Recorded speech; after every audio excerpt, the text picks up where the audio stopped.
Bismillahirrahmanirrahim. Saya ingat kemarin ada beberapa ayat dan hadis yang kita baca mengenai fadilahnya istighfar. Namun belum semuanya saya sampaikan keterangannya. Karenanya sekarang saya akan sampaikan kepadamu mengenai beberapa keterangan ayat yang kemarin kita sudah baca ayatnya tersebut ya. Mengenai fadilah istighfar di halaman 386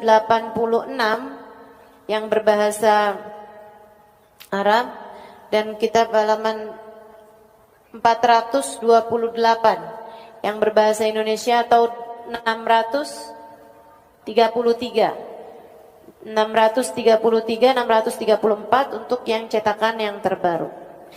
Berkata Imamul Haddad radhiyallahu taala anhu ardah wa nafa'na bi'ulumihi fid dharain amin. Bismillahirrahmanirrahim. Wa qala alaihi salatu wassalam, dan bersabda baginda kita Nabi besar Muhammad sallallahu alaihi wasallam, man lazimal istighfar, siapa yang banyak atau siapa yang terus menerus memohon ampun pada Allah Subhanahu wa taala, siapa yang terus menerus membaca istighfar, ja'alallahu lahu min kulli hammin faraja wa min kulli dhikin makhraja wa razaqahu min haitsu la yahtasib. Siapa yang banyak istighfarnya, siapa yang menetapi istighfar, terus-terusan memohon ampun pada Allah Subhanahu wa taala, Allah akan jadikan setiap kesulitannya ada kemudahan dan setiap kesempitannya ada kelapangan, dan Allah akan beri dia rizki dari arah yang tidak dia sangka-sangka. Wa qala alaihi salatu wassalam, dan Nabi Muhammad sallallahu alaihi wasallam juga mengatakan, tuba liman wajada fi sahifatihi istighfaran katsira. Beruntung orang yang mendapati di dalam buku catatan amal perbuatannya ada banyak istighfar. Jadi di sini menceritakan, mengatakan bahwa orang tuh kalau banyak istighfarnya itu nanti setiap susahnya ada kemudahannya gitu. Enggak mungkin biarkan kesulitannya tidak disusul dengan kemudahan. Setiap susahnya pasti ada mudahnya. Sebab orang kalau banyak istighfarnya itu bisa diikutkan sebagai orang yang bertakwa. Kata Allah Subhanahu wa taala, orang yang bertakwa man yattaqillaha yaj'al lahu makhraja wa yarzuqhu min haitsu la yahtasib wa man yatawakkal 'ala Allahi fahuwa hasbuh innallaha balighu amrih qad ja'ala Allah likulli syai'in qadra. Siapa yang bertakwa kepada Allah Subhanahu wa taala, Allah akan berikan setiap kesulitannya ada kemudahan, setiap kesempitannya ada kelapangan, dan akan Allah beri rezeki dari arah yang tidak dia sangka-sangka. Karena gini, orang tuh kan kalau yang disayang sama Allah, orang yang takwa, itu pasti itu Allah tuh yang namanya hidup memang pasti dikasih kesusahan teman-teman, udah pasti. Tapi kan nggak semua orang abisnya susah itu ketemu gampang, ketemu mudah, nggak selalu. Karena ada kesusahan-kesusahan yang menjadi ujian, ada juga kesusahan-kesusahan yang emang Allah kasih sebagai sebuah bentuk hukuman. Makanya kalau kamu lihat, saya kok hidup susah terus ya, ketemu sini susah, habis itu saya ambil pilihan ini susah, habis itu susah lagi, habis susah lagi. Nah itu bisa jadi kesusahan kamu tuh bukan ujian, tapi sebuah hukuman. Kenapa hukuman? Karena kamu salah milih jalan. Kita nih kalau nyasar, saudara sekalian, kalau nyasar kita tandai dengan kok jadi gelap, kok jadi ruwet, kok jadi susah. Saat itu kamu tahu bahwa wah ini salah nih jalannya nih, kan begitu ya? Kamu kok jalan nih ngikutin map kadang-kadang tuh kan, kadang-kadang inian nih aplikasi nih bawa kita kemana-kemana, tahu-tahu lo jalannya sempit bener ini. Pokoknya kalau udah ketemu kamu jalannya menyempit, jalannya susah, jalannya nggak bisa lewatin, kamu tahu bahwa kamu sudah salah jalan. Nah kalau kayak begitu kan, Mestinya kayak gimana? Nah, kamu ambil jalan yang benar, balik kepada jalan yang benar. Kalau kamu ketemu jalan yang benar, mau awalnya susah, terus lama-lama kan ketemu yang, oh iya nih, udah lewat nih jalan susahnya, ada longgarnya gitu, ada mudahnya. Nah, itu berarti yang kemarin-kemarin saat lagi susah, itu artinya kamu sedang berada dalam ujian berupa kesusahan. Kan begitu? Nah, kalau ada orang habis susah, nempuh lagi jalan lebih susah lagi, ngambil lagi jalan lebih susah lagi, terus dia bilang, kok saya susah terus ini ya? Bisa jadi kamu itu, salah kamu adalah bahwa kamu tidak mengambil keputusan-keputusan yang baik, sehingga akhirnya salah-salah terus-terusan. Kau udah salah-salah terus-terusan, bisa jadi saat kesusahan kamu tidak sedang berada dalam ujian, melainkan kamu sedang berada dalam hukuman. Misalnya, ini kayak dari tadi, Ustazah ngomong apa sih? Nih saya kasih contoh. Saya kasih contoh teman-teman. Pacaran.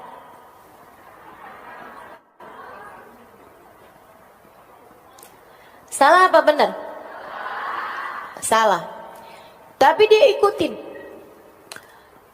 Akhirnya, nauzubillah, hamil. Susah apa gampang?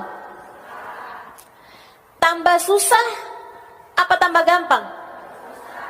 Tambah susah. Kemudian punya anak. Akhirnya waktu lagi hamil itu karena waduh hamil nih, gimana nih? Ya udah deh, kawin.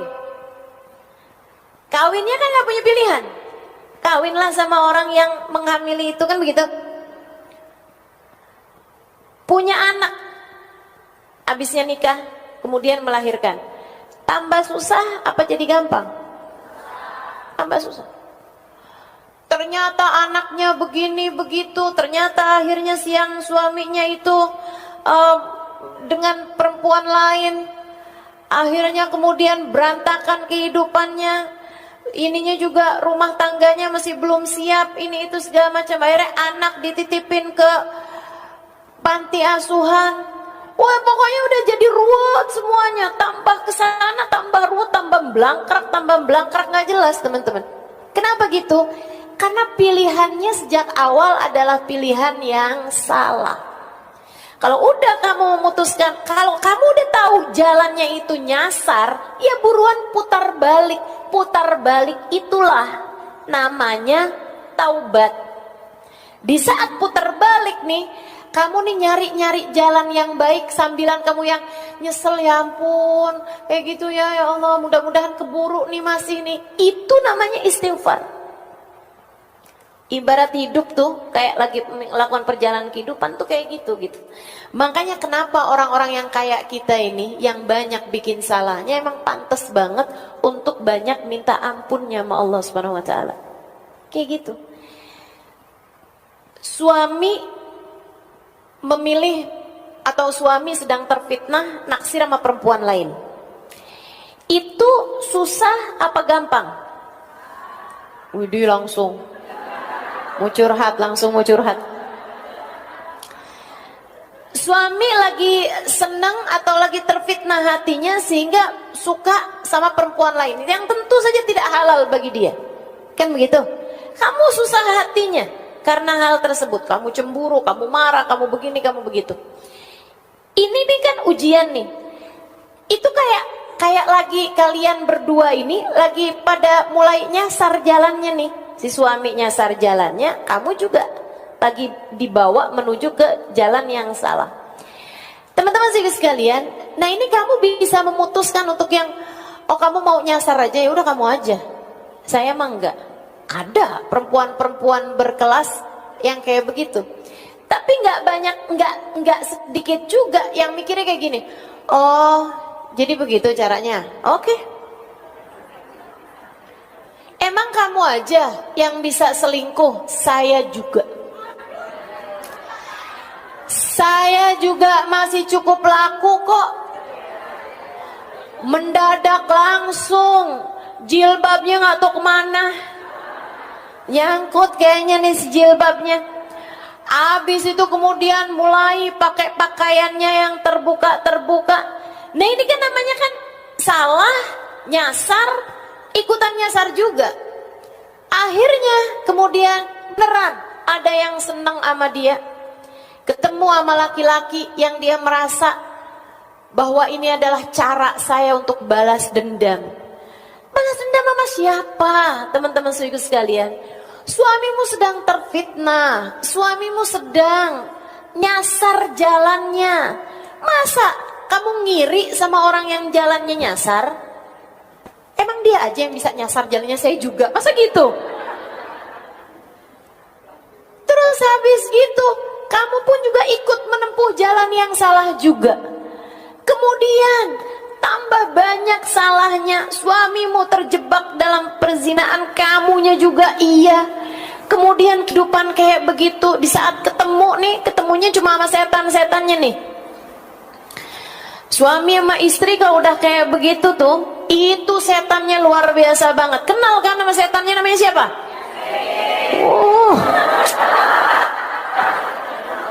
Luar biasa.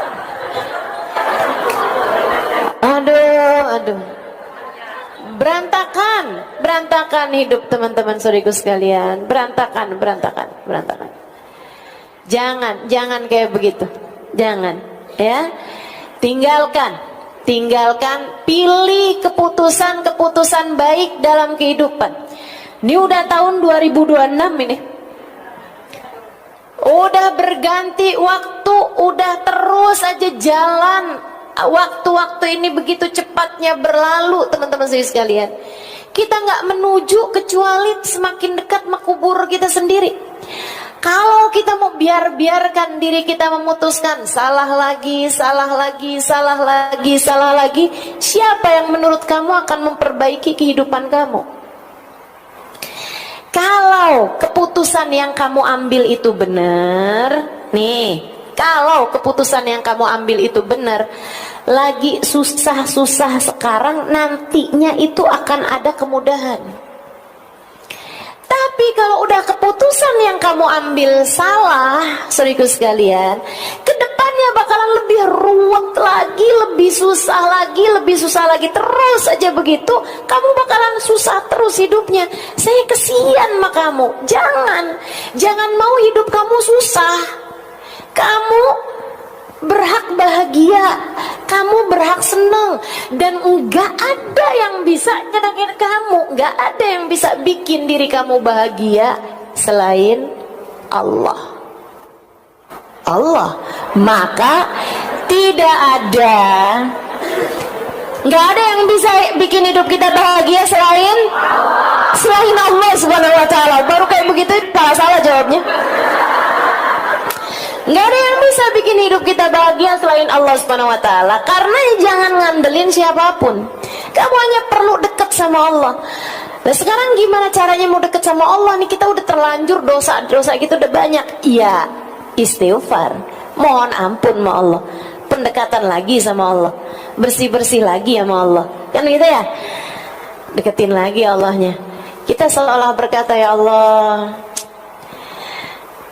hamba-hamba yang pendosa nih, kayak kita ini seringkali kayak mau deket sama Allah tuh kayak malu gitu, kayak malu. Tapi kalau enggak deket sama Allah, ya kita tambah kotor.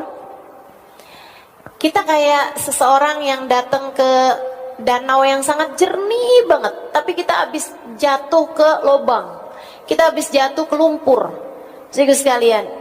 Terus kita bilang sama danau itu, ya ampun, betapa inginnya saya mandi dan membersihkan diri saya.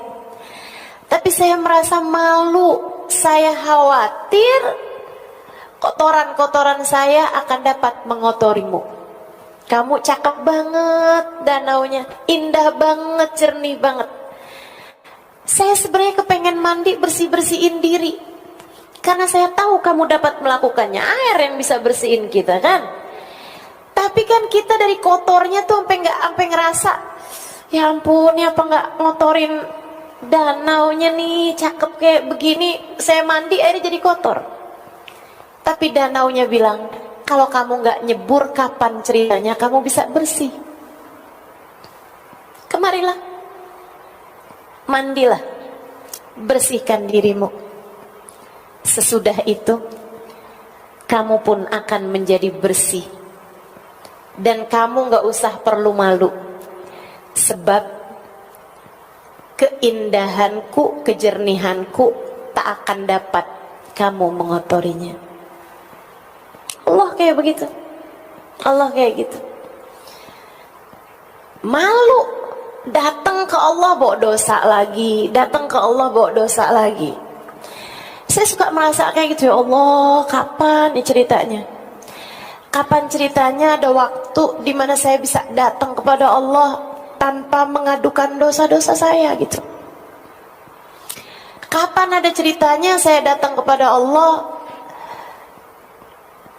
tanpa ada dosa yang saya khawatirkan, karena saya udah bersih dari dosa. Tapi ternyata saya dulunya tuh mikir kayaknya ntar kalau udah tuaan bisa bisa untuk mengatakan abu'u laka bi ni'matika alayya wa abu'u bi dzambi faghfirli fa innahu la yaghfiru dzunuba illa anta, hanya sekedar tawadhu, bukan sejatinya.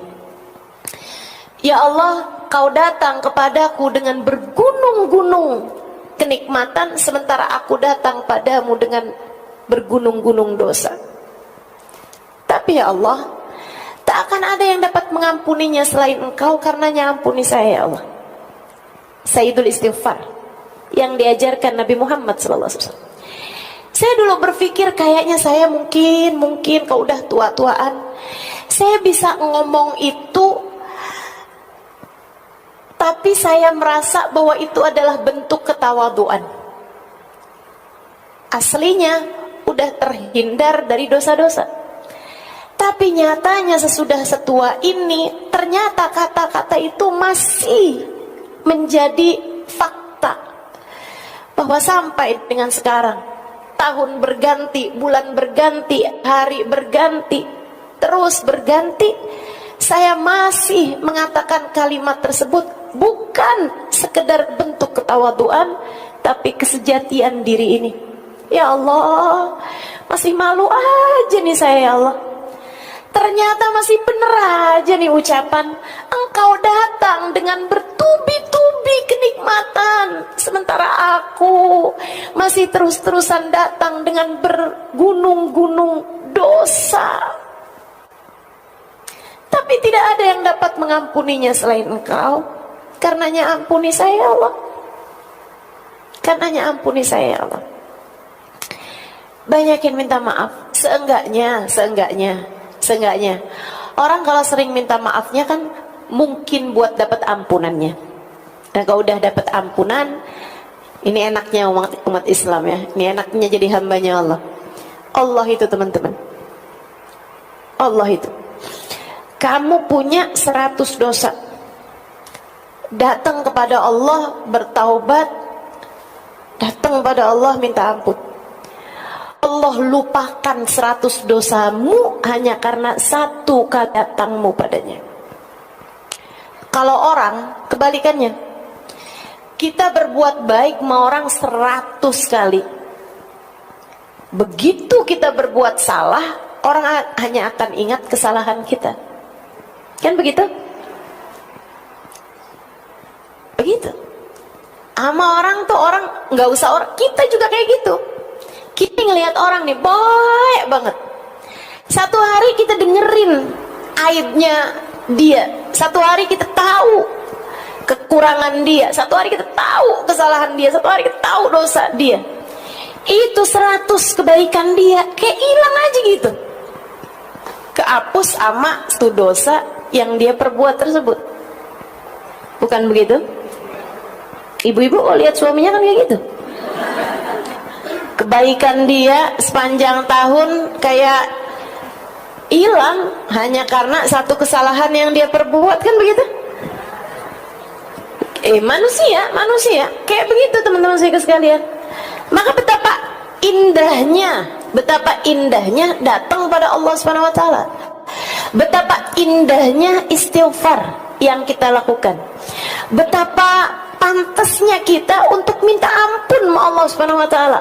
Pantas banget. Orang kayak kita ini nggak ada yang lebih pantas bagi kita selain minta ampun. Salahnya banyak, betul. Dosanya banyak, betul. Aibnya banyak, betul. Hatinya belum benar-benar juga, betul. Pikirannya masih salah-salah juga, betul. Niat kita masih nggak benar-benar juga, betul. Cara jaga hati kita masih segini-gini juga, betul. Akhlak kita masih berantakan juga, betul. Nggak ada yang lebih pantas dari kita ini selain perbanyak istighfar. Maka mudah-mudahan orang nih kalau udah istighfarnya banyak, katanya Nabi Muhammad, Allah akan jadikan setiap kesusahan dia Allah susuli dengan kemudahan.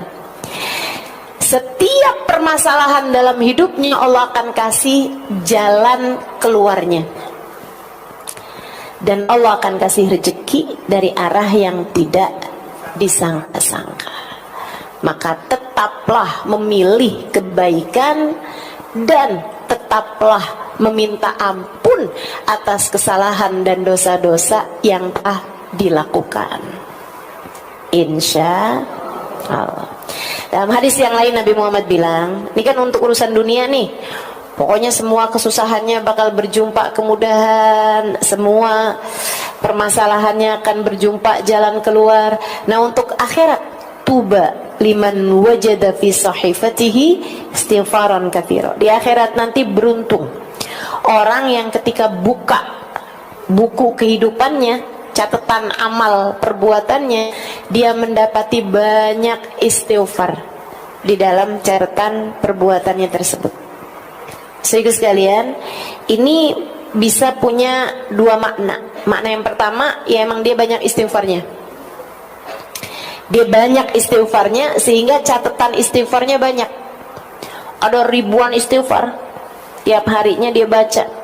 Ada permohonan ampun, tiap waktunya dia baca. Ada taubat dalam hatinya, ada penyesalan dalam jiwanya. Terus begitu. Teman-teman saya sekalian, terus begitu. Dia ketika buka nih buku catatan amal perbuatannya, memang ada dosa, memang ada ibadah-ibadah yang kurang-kurang, tapi selagi istighfarnya banyak, Allah Subhanahu wa taala akan mengampuni dosa-dosanya dia dan akan menambal kekurangan-kekurangan dia dalam ibadah karena banyaknya istighfar yang telah dia lakukan.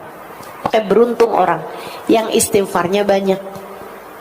Beruntung orang yang di akhirat nanti ketika buka buku rapot istighfarnya banyak. Itu makna yang pertama. Makna yang kedua, teman-teman, kamu pernah dengar nggak hadis gini?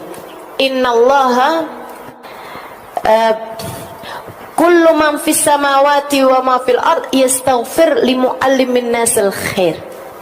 Sesungguhnya yang ada di langit dan yang ada di bumi dari makhluknya Allah Subhanahu wa taala memohonkan ampun untuk orang yang selalu mengajak orang lain berbuat kebaikan, untuk para pengajar-pengajar kebaikan, untuk para ustadz, para ustazah, para ulama yang selalu mengajak orang kepada kebaikan. Allah akan jadikan yang ada di alam semesta beristighfar baginya, hatal hitan fil bahr, sampai kepada ikan di lautan. Tapi Allah nggak sebut ikannya itu dengan bahasa samak. Ini salah satu dari hadis yang saya andalkan, teman-teman, yang saya harapkan.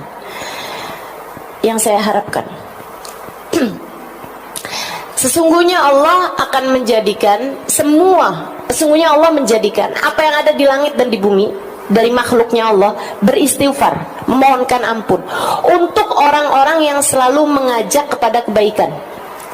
Teman-teman sekalian, hatal hitan fil bahr, katanya Nabi Muhammad, sampai ke ikan di lautan.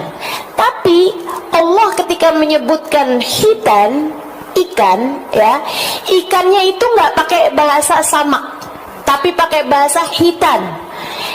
Apa bedanya samak sama hitan, padahal artinya dua-duanya sama-sama ikan? Saudara sekalian, bedanya adalah bahwa samak adalah ikan yang punya lidah. Ikan yang punya lidah. Ikan-ikan banyak kan kayak bandeng, gurame, ikan emas, mujair, ikan dori,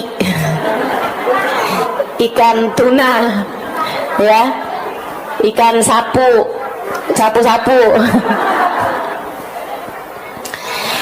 Itu ikan-ikan yang punya lidah. Pernah ketemu nggak lidahnya ikan? Pernah. Pernah nggak kamu lihat lidahnya teri? Pernah lihat nggak lidahnya teri? Nggak pernah kan? Itu teri bahasanya nggak samak tapi hitan. Kamu pernah nggak lihat lidahnya cumi-cumi? Nggak tahu tuh lidahnya yang mana gitu kan? Kamu pernah nggak lihat lidahnya udang? Nggak tahu lidahnya yang mana tuh udang. Nah itu ikan-ikan yang kamu nggak bisa lihat lidahnya, itu namanya hitan. Nabi Muhammad nyebutin ampe ikan yang nggak punya lidah di lautan beristighfar buat orang yang mengajar kebaikan. Makanya tuh kalau keterima doakan keterima. Saya bakalan jadi orang yang dapetin dalam catatan amal ibadah saya istighfar yang banyak. Kaget saya. Ini kayaknya bukan buku saya deh. Ini kayaknya bukan rapot saya nih malaikat om. Ini kayaknya bukan punya saya deh nih. Kenapa gitu Alimah? Wah istighfarnya banyak banget, jutaan istighfar. Mana keburu saya? Saya kayak nggak keburu istighfar segini banyaknya nih. Tapi kok tiap hari istighfar banyak banget, apalagi kalau hari Kamis.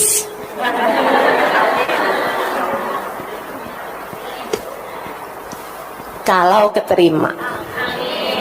Amin. Allah menjadikan semua yang ada di langit dan di bumi beristighfar buat orang yang ngajakin kebaikan. Nah ibu-ibu jangan sampai nggak kebagian.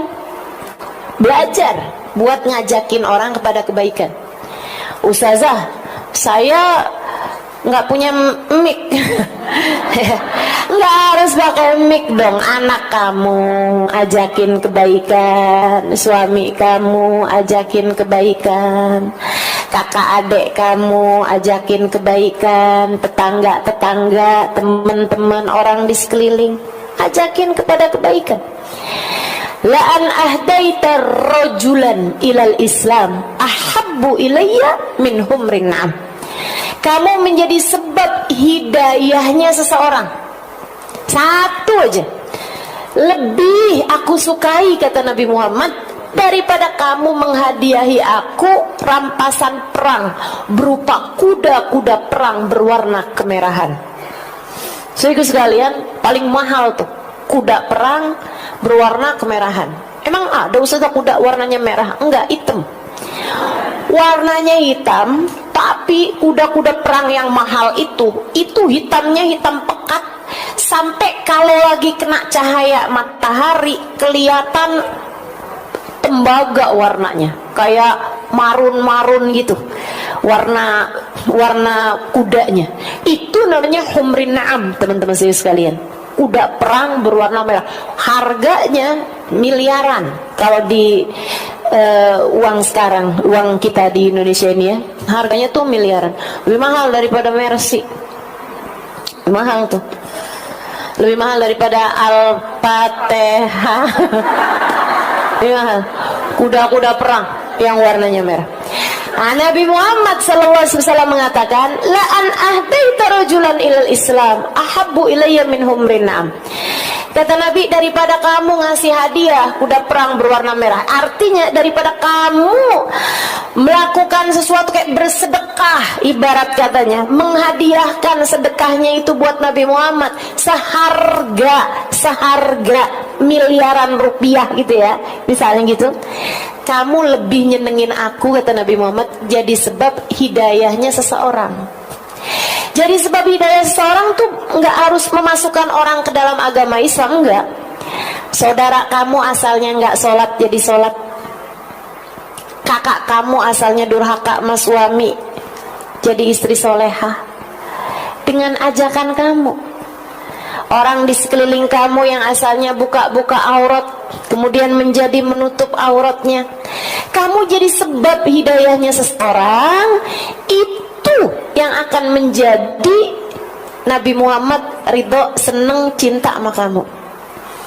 Begitu teman-teman. Dan itu kalau kamu memang meniatkan bahwa semua yang kamu lakukan ngajakin orang pada kebaikan, itu bisa termasuk di antara kelompok orang, dan kamu melaksanakan niat tersebut ya, melaksanakan niat tersebut bisa masuk dalam kelompok orang yang Allah akan menjadikan yang di langit dan di bumi beristighfar untukmu. Seukuran dengan mengajarnya, sama seukuran dengan keikhlasan dia dalam mengajar, teman-teman sekalian, seukuran dengan keikhlasan dia di dalam memberikan pelajaran-pelajaran kebaikan. Mudah-mudahan Allah jadikan kita sungguh-sungguh mendapati dalam catatan amal ibadah kita ada banyak istighfar. Amin. Wa hasbuka fi fadlil istighfar wa manafi'ihi wa fawaidihi qauluhu ta'ala wa ma kana Allahu mu'adzibahum wa hum yastaghfirun. Dan Allah Subhanahu wa taala tidak akan mengazab satu kaum selagi mereka beristighfar.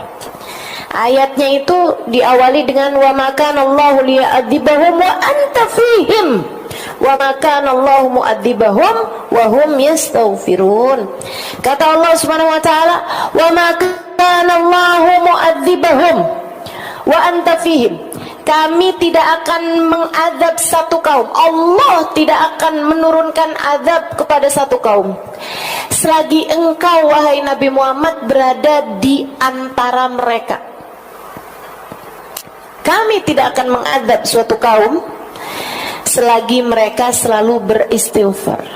Waktu Nabi Muhammad meninggal dunia, ada banyak para sahabat menangisi ayat ini. Ada banyak para sahabat menangisi ayat ini.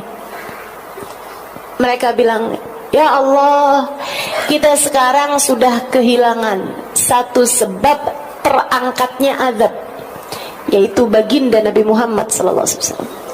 Kita harus menguatkan yang satu lagi, yaitu istighfar.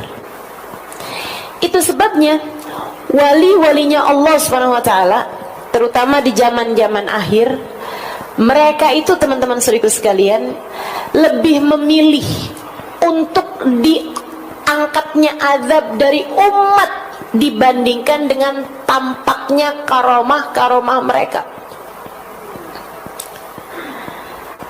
Mereka daripada kelihatan kekeramatannya, bisa ini bisa itu, mereka lebih memilih gak usah ya Allah, gak usah kau perlihatkan keramat kami kepada orang-orang, jadikanlah kemuliaan kami adalah terangkatnya azab kepada umat ini ya Allah. Sehingga sekalian yang saya muliakan, waktu Nabi Muhammad ada di atas muka bumi ini, muka bumi ini dari barat ke timurnya aman dari segala azab. Gak pernah ada ceritanya, gak pernah ada ceritanya turun azab semasa Nabi Muhammad ada di bumi. Kata guru saya Sayyidil Habib Umar bin Hafid, li ajlil ain qurratil Madinah, li ajlil ain qurratil Madinah, hanya agar menenangkan hati seseorang Allah mengangkat azab dari seluruh kota. Hanya agar tenang hati, tenang sepasang mata, hanya agar damai sepasang mata, Allah Subhanahu wa taala mengangkat azab dari seluruh penjuru bumi. Hanya agar hati Nabi Muhammad tenang, Allah Subhanahu wa taala mengangkat azab dari seluruh penjuru bumi. Semasa hidupnya baginda kita Nabi besar Muhammad sallallahu alaihi wa alihi wasallam. Saudara sekalian, Sayyidah Aisyah meriwayatkan, Nabi Muhammad tuh kalau udah mendung nih, ya. Nabi kalau udah mendung kayak gini nih teman-teman, Nabi akan duduk di atas sejadahnya. Beliau beristighfar. Beliau berdoa sampai hujan air turun atau sampai mendungnya hilang. Ketika ditanya, kenapa ya Rasulullah? Nabi Muhammad menjawab, aku khawatir Allah murka kemudian menurunkan hujan api di atas kita. Aku khawatir Allah murka kemudian menurunkan hujan api di atas kita. Baginda kita Nabi besar Muhammad, wa maka Allahu mu'adzibahum wa anta fihim. Allah bilang, kami tidak akan menurunkan azab kepada siapapun wahai Nabi Muhammad selagi kamu ada di atas muka bumi. Keberadaan Nabi jagain bumi teman-teman, sampai wafatnya Nabi Muhammad sallallahu alaihi wasallam. Zamannya Sayyidina Umar bin Sayyidina Abu Bakar As-Siddiq, bumi damai, tenang, nggak pernah berapa-apa. Sampai di masa kekhalifahan Sayyidina Umar bin Khattab alaihi ridwanullah, satu waktu terjadi gempa.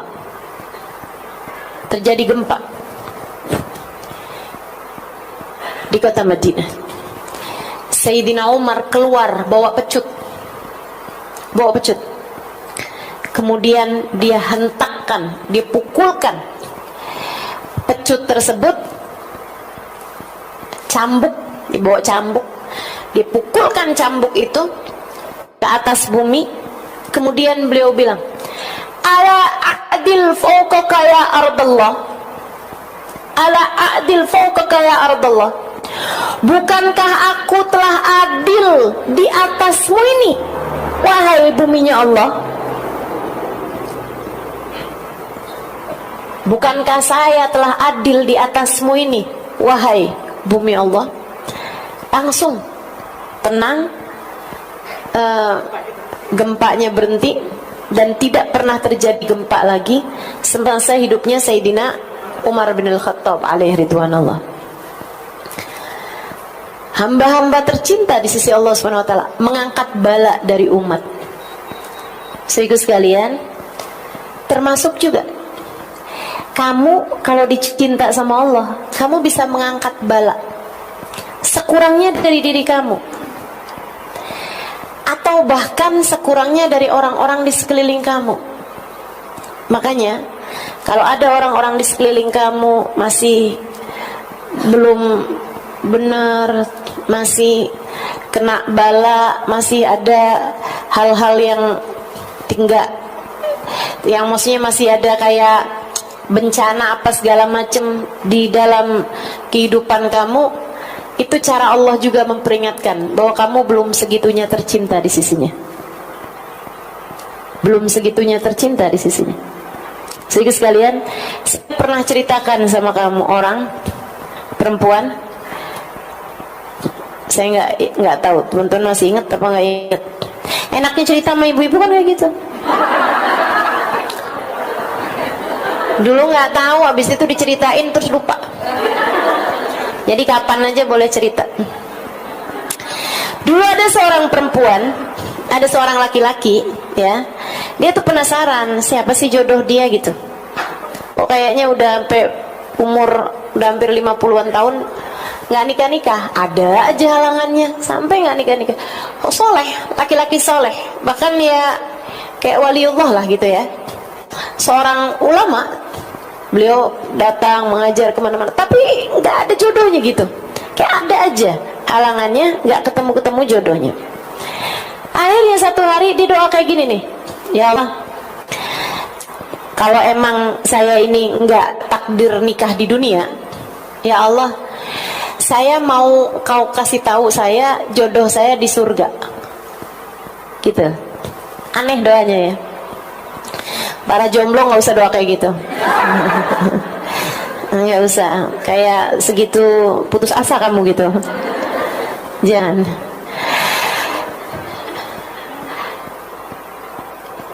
Malam-malam hari dia mimpi diberitahu ini adalah istri kamu di surga gitu. Namanya Fulanah bintu Fulan al-Fulani di daerah Fulani gitu. Dikasih tahu sampai tempatnya segala. Dia pun ada ngajar, ada dakwah gitu ke daerah tersebut. Ya. Saat dia pergi ke kota itu, misalnya gitu kasih tahu jodoh kamu nih dari Bogor misal gitu ya. Pas dia lagi di Bogor itu, habis selesai majelis dia nanya, ada yang kenal nggak sama Fulanah bintu Fulan al-Fulan? Nggak ada yang kenal. Besoknya dia pergi ke Jonggol misal, maksudnya tuh Bogor tapi yang dalamnya gitu, dalamnya lagi, kampungnya lagi gitu. Nah di sana dia nanya lagi gitu, habis selesai dia nanya, ada nggak yang kenal sama Fulana bintu Fulan al-Fulan? Habis selesai majelis ya, ada tuh pemuda, dia bilang saya kenal tapi apa ya Syekh nanyain tentang dia. Kenapa emangnya? Itu saya seorang perempuan penggembala kambing, tinggal di lereng gunung, lereng bukit, nggak punya tetangga, nggak punya apa-apa, perempuan aneh yang kayaknya sebatang kara juga gitu. Kayak kita semua nggak ada yang tahu juga kehidupan dia kayak gimana, sebatang kara aja gitu di rumahnya dia gitu. Jarang-jarang komunikasi, kayak kholwat aja gitu sendirian di rumahnya. Oh, di mana rumahnya? Kasih tahu rumahnya, besoknya siang-siang gitu ya. Pergilah ke sana. Pergi ke sana kelihatan tuh atas satu lereng gunung ada satu rumah itu aja. Mau masuk ke dalam rumah dia heran sama sebuah pemandangan. Apa itu? Ada serigala sama kambing lagi elus-elusan, lagi sayang-sayangan. Pikiran kamu jangan kotor, sayang-sayangan kayak ibu sama anaknya gitu, kayak ibu sama anaknya gitu kan sekali lihat tuh anak kambing kucing lagi dielus-elus sama emaknya kan itu tuh. Nah ya kayak gitu loh. Tapi ini serigala sama kambing, aneh banget kan dia ngeliat pemandangan itu. Akhirnya dia ketok pintu. Assalamualaikum ya Fulanah bintu Fulan al-Fulani, sebutin namanya. Gak ada jawaban. Assalamualaikum ya Fulanah bintu Fulan al-Fulani. Gak ada jawaban juga. 3 kali. Assalamualaikum warahmatullahi wabarakatuh ya Fulanah bintu Fulan al-Fulani. Dalam nyaut suara perempuan. Waalaikumsalam warahmatullahi wabarakatuh ya Fulan bin Fulan al-Fulani. Tahu juga dia. Yang datang siapa dia tahu. Warahmin inda babi, dan pergilah dari pintuku, bukan di sini tempat kita bertemu. Cie. Lain urusannya nih. Jadi si perempuan yang didatangi udah tahu kalau yang datang adalah calon suaminya, tapi di surga. Makanya dia bilang bukan di sini tempat kita bertemu. Kita dijodohinnya nggak di dunia nih, kita dijodohinnya ntar di akhirat. Pergilah dari pintuku ini. Terus ada jomblo jadi pada mikir nih. Saya doa juga ya. Tunjukkan saya ya Allah siapa jodoh saya ya Allah. Habis itu ketemu kamu adalah jodohku. Ada. Tar yang datang mimpinya bukan petunjuk dari Allah, tapi malah pesan-pesan yang kirimkan sama setan. Nah itu jangan sampai juga kejadian kayak gitu. Laki-laki tersebut menjawab, marhaba, baiklah, saya akan pergi dari pintumu. Memang bukan di sini tempat kita bertemu, tapi saya cuma mau nanya satu hal sama kamu. Udah terlanjur ke sini, saya harus dapat ilmu nih. Jadi seenggaknya datang untuk menuntut ilmu. Dia bilang, kalau boleh saya tahu, saya dapetin ada serigala saling sayang sama kambing. Kambingnya nggak kabur sama tuh serigala, serigalanya nggak nerekam tuh kambing. Kalau boleh saya tahu, apa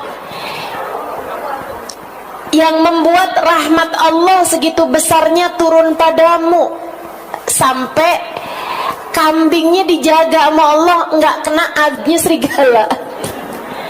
Ya kan begitu? Mestinya tuh untuk kambing ketemu sama serigala nih kan terekam, teman-teman.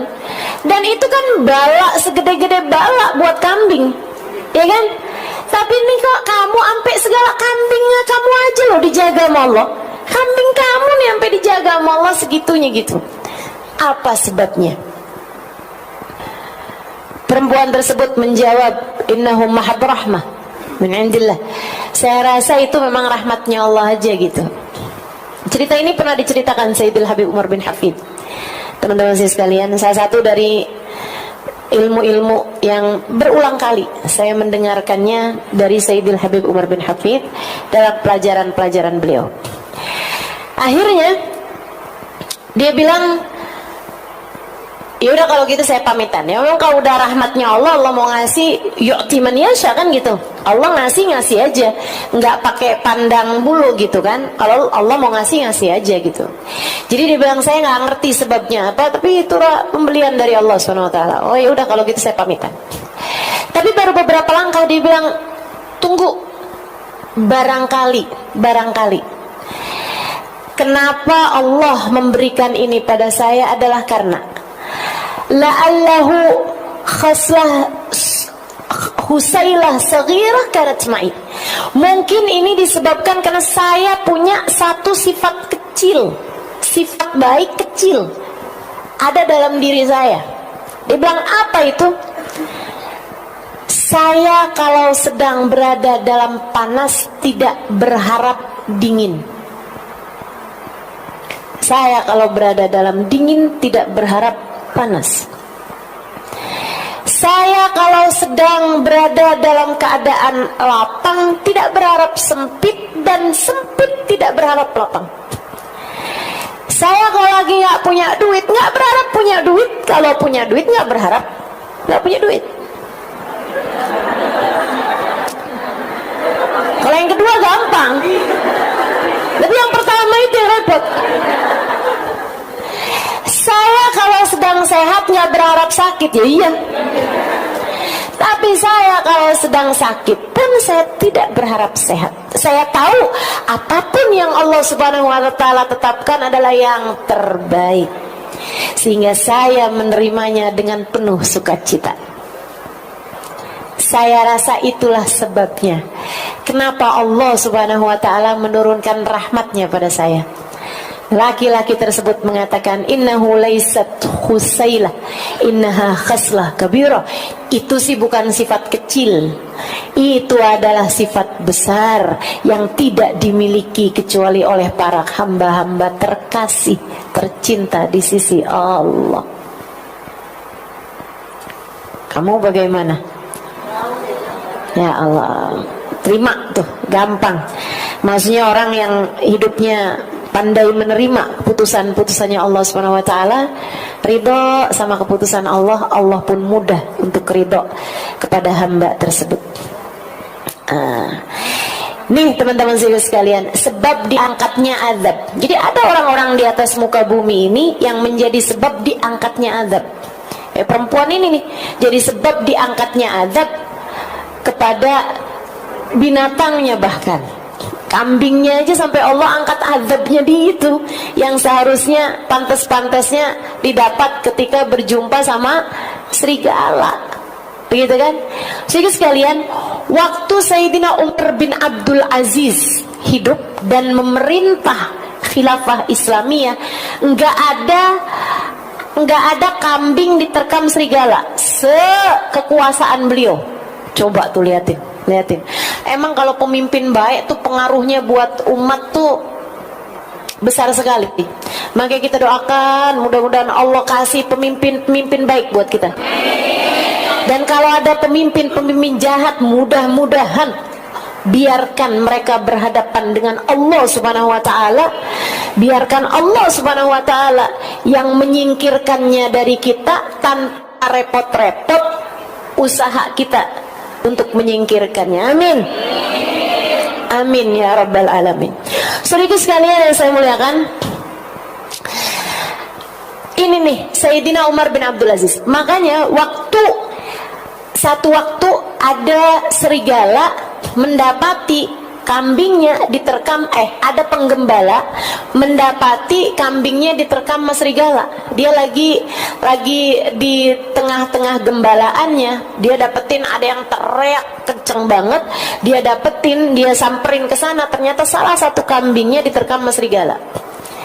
Beliau langsung pegang kepalanya seraya mengatakan, "Mat Amirul Mukminin ya Anas, mata Amirul Mukminin Umar bin Abdul Aziz. Ayo kita semuanya pergi ke kota. Amirul Mukminin Umar bin Abdul Aziz meninggal dunia." Dan benar. Sebab semasa hidupnya Amirul Mukminin Umar bin Abdul Aziz jadi penyebab Allah angkat bala dari semua negerinya. Rakyatnya semua dijaga Allah Subhanahu wa taala karena keadilan, kesolehan, rahmat yang Allah Subhanahu wa taala berikan kepada Sayyidina Umar bin Abdul Aziz. Subhanallah. Jadi hari di mana kambing itu dimakan oleh serigala, hari itulah menjadi petanda bagi penggembala kambing bahwasanya Umar bin Abdul Aziz meninggal dunia. Sedikit sekalian, kita nggak mau lagi mengoreksi penguasa-penguasa kita. Katanya Nabi Muhammad, sebagaimana rakyatnya seperti itulah pemimpinnya. Emang kitanya juga kayaknya belum benar-benar amat juga ya, ya kan? Nah, korupsi di mana-mana, taan di mana-mana, kezaliman di mana-mana. Ya wajar aja lah kalau masih punya pemimpin kayak begitu. Meskipun kita akan terus berusaha untuk berdoa, tapi sekurangnya biar keberadaanmu mengangkat bala dari orang di rumahmu sekurangnya. Suami kamu biar dijauhkan dari bala karenamu. Jangan malah kamu jadi sebab balanya dia. Sejak kawin sama kamu saya sial mulu, astagfirullah. Astagfirullah. Semoga kamu jadi sebab terangkatnya bala dari kedua orang tuamu. Semoga kamu jadi sebab terangkatnya bala dari anak-anakmu. Semoga kamu jadi sebab terangkatnya bala dari semua yang ada di dalam rumahmu. Amin ya rabbal alamin. Nah itu sebab Nabi Muhammad, keberadaan beliau di satu tempat menjadi sebab terangkatnya bala, bahkan dari seluruh penjuru bumi.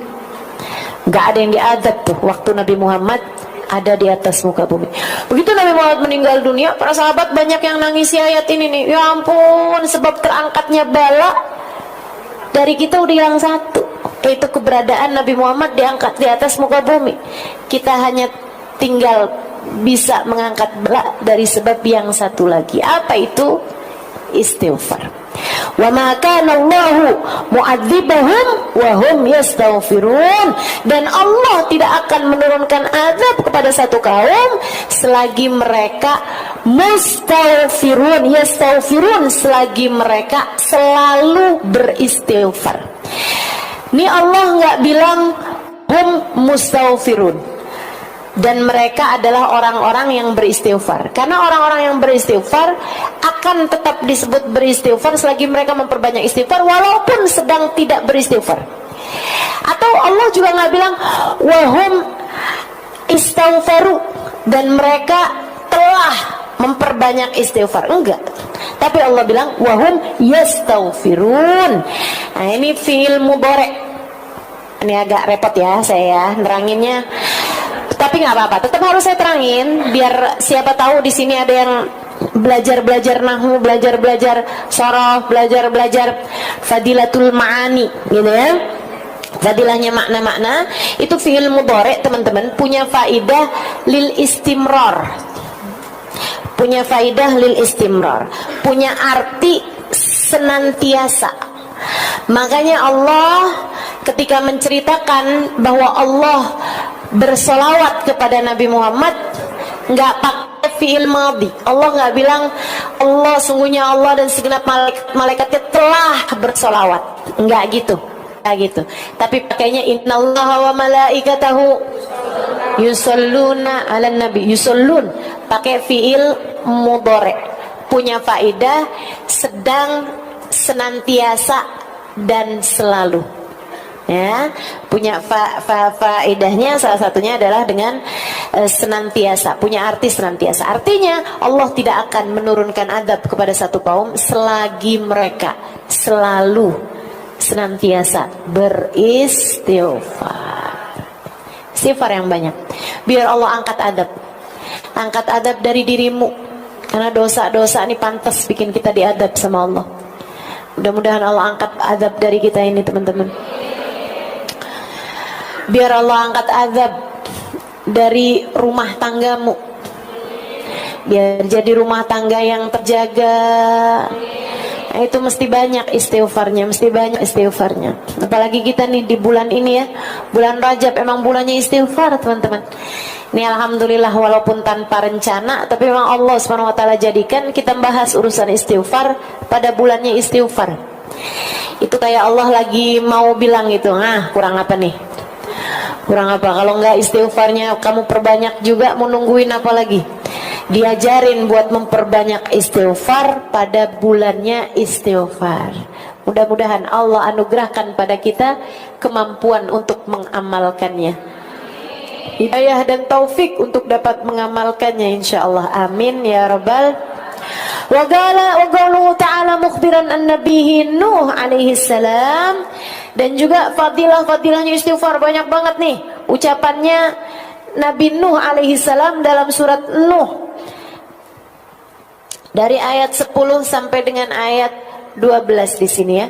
Faqultu astaghfiru rabbakum innahu kana ghaffara yursilis samaa'a 'alaikum midrara yumditkum bi amwali wa banina wa yaj'al lakum jannatin wa yaj'al lakum anhara.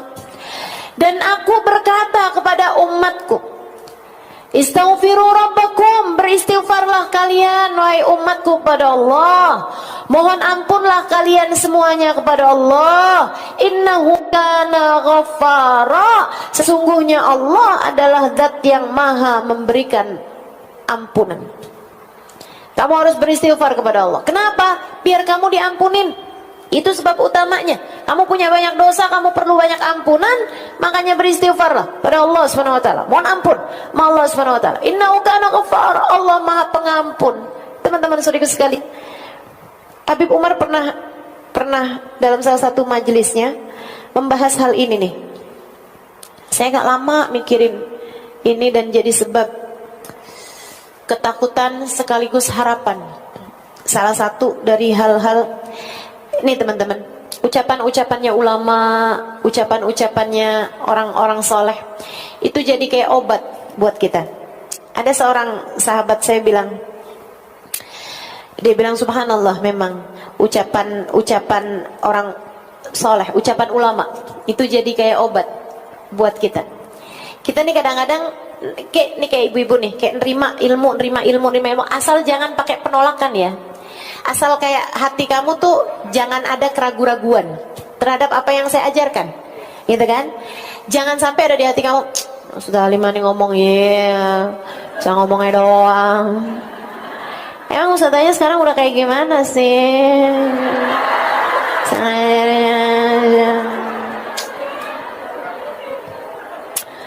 Sebenarnya ya ilmu saya sama ilmunya Ustazah Halimah tuh 11-12. Saya disuruh baca kitab gundul gitu kayak bisa lah. Ya kayak bedanya cuman kayak dia bisa lebih mudah meyakinkan orang aja sih sebenarnya.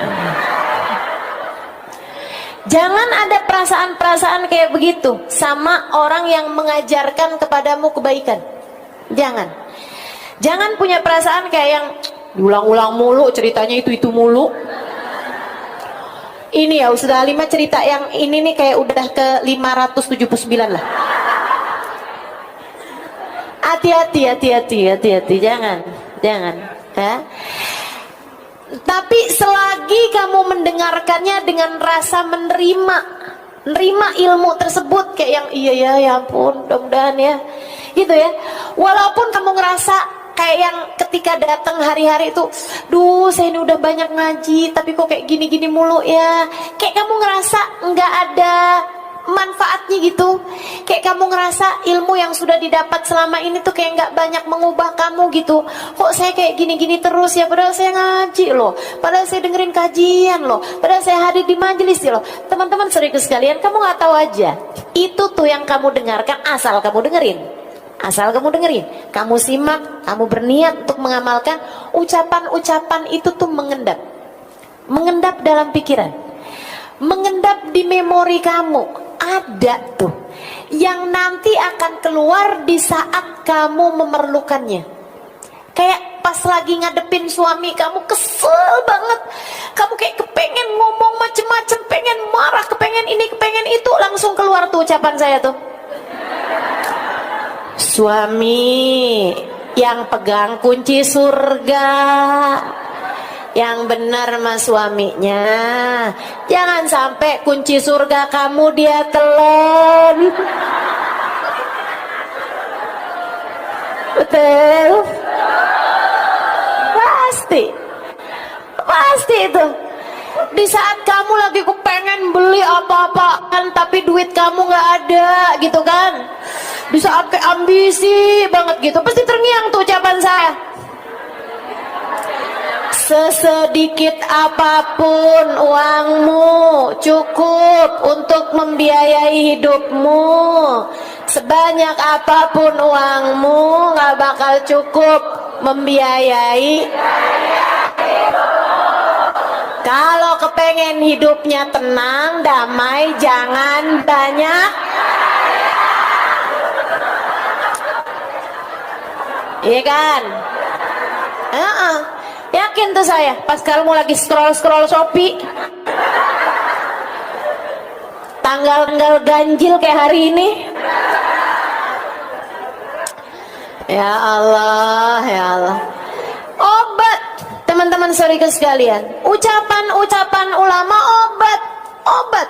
Maksudnya ucapan-ucapan yang tentu, saya mungkin bukan ulama amat ya. Ubaru.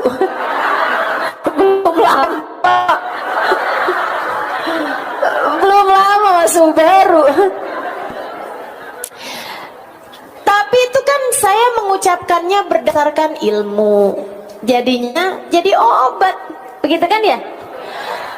Kalau pas kamu lagi kesel sama anak nih, kayak kamu masukin lagi ke perut gitu.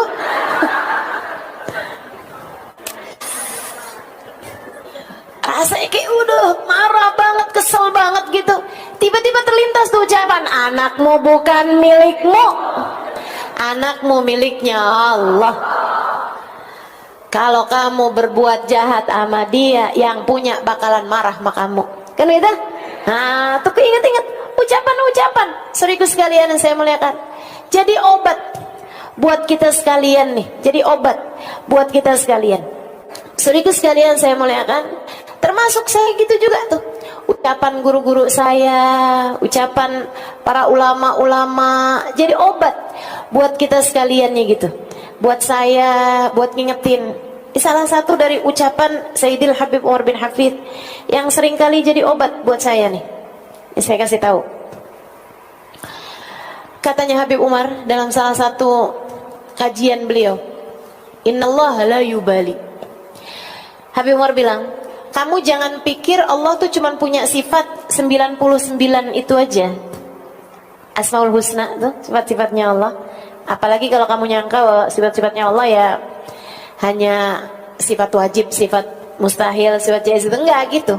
Kata Habib Umar bin Hafid, sifat-sifatnya Allah banyak. Salah satu dari sifatnya Allah Subhanahu wa taala, ada Allah punya sifat la yubali. Allah tidak peduli. Allah tidak peduli.